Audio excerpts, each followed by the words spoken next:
Welcome. In this video, we will talk about type conversion in C++. So, there is two types of type conversion in C++. The first being implicit type conversion, also known as implicit type coercion. Implicit type coercion is when a value of one data type is automatically changed to another data type. So, this is when the compiler changes the data type, not the programmer. An example of this is mixed data types when working with arithmetic. The second type of type conversion is explicit typecasting, also known as typecasting. And that is explicit type conversion through the use of a cast operator. This is when the program changes the data type, not the compiler. This is what the static cast operator looks like. You will type this static cast thing and this opening brace, or what is this? Angled bracket, I think they call this. And then you put some data type here and then a closed angle bracket, and then you can put some expression inside of these parentheses right here. So let us look at some examples of this. The first is just straight casting this 25 to a double. And it looks just like this. It will turn this 25 into a double. That is a very basic example, so let us move on to some more advanced ones. Say we want to do some arithmetic and then cast it to a double. Well, we can. We perform this arithmetic first because anything that happens inside of these parentheses happens first from the order of operations. So we get this 11, and then this 11 gets typecast into a double, which you can see here is 11.0. If we move down here, we do what is inside of the parentheses first. So we will typecast this 15 to a double, which you can see right here. And then we have a mixed expression, and 15.0 divided by 2 is 7.5. Next, let us look at an example that's a little bit of a modified version of this example, but we get a different answer because we move this parenthesis to the outside of the 2. So we must perform this division first. And if you notice, these are both integers, so we get 15 divided by 2, which is 7. We then typecast that 7 to a double, and we get 7.0. So these parentheses really matter when you are doing static casting. Next, let us look at changing some characters to integers and from integers back to characters. If you see, I have the character A denoted by these single quotes. And if you look up the character A on the ASCII table, you will note it has an integer or decimal equivalency of 65. For the character 8 on the ASCII table, you will note that it has a integer or decimal value of 56.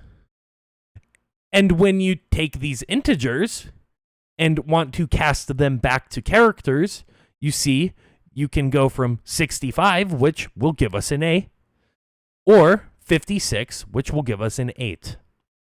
And let us look at two more examples of this, which are a bit more complex examples. This example has a static cast inside of a static cast. So first, we need to do what is inside of these parentheses right here. And order of operations will tell us to do what's inside of these parentheses first next. So we need to cast this 15 to a double first. So we do that right here. That 15 becomes a double. Then order of operations, this 15 gets divided by 2. And that 15 is a double, so we get a double answer, which is 7.5. We then can add this 7.5 to this 7.8, which gives us 15.3.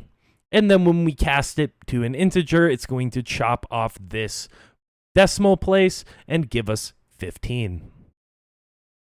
Next, you can see we have another static cast inside of a static cast, and this time we are just moving this parenthesis to the outside.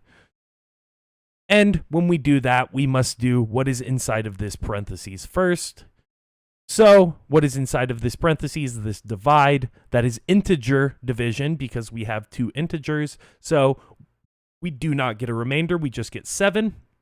That 7 gets cast back to a double, as you can see here. And then you add together those two doubles, which gives you 14.8, which you can then cast back to an integer, which gives you 14. So again, parentheses really matter when you are using these. So let us take a look at static casting from a program. Do not worry about this line or this line. They will be explained in a later video. They just make our output look how we want it to look. So if you come down here and look at all of these static casts, these are the exact static casts that we just went over in the previous slides. So let's come over here and compile our program with G++ and the name of the program. And when we do that, we get a file called a.out, and we can run that using /a.out.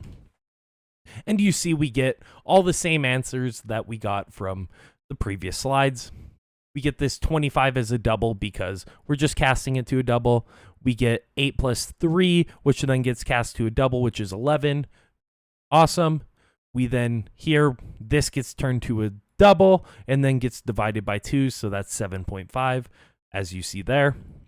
Here we do integer division first, which gives us 7, which gets cast to a double, which you can see there.